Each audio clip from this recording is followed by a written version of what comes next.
Hey guys, so that was 25 push-ups. Okay, so I'm fit, maybe, but is my resume fit? Is my career fit? That's a question. Like, you do exercise in a gym to make your body fit. The same way, you have to make your career fit. And how do you make your career fit? You make your career fit by coming out of your comfort zone.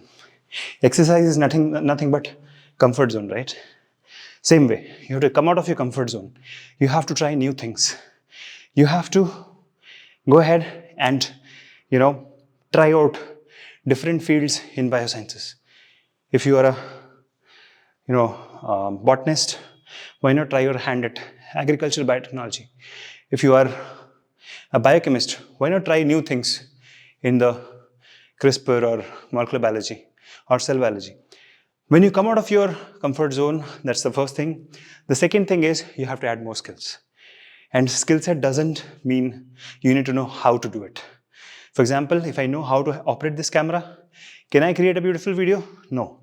I should know the theory of the lenses and I should know how to edit this video in a proper way. Same way, whenever you are working on a microscope or a chromatographic technique or spectrophotometry, flow cytometry, PCR, whatever you're using, you should not just know how to do the hands-on.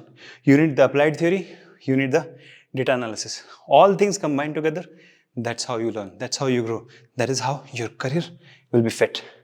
So, this is just a demonstration to show you that the way we need exercise for our body, the same way you need skill set, you need practice, you need to come out of your comfort zone, then only you become fit in your career, in your life. Thank you so much for watching this demonstrative video. See you soon in the next one. Till then, take care. Bye-bye.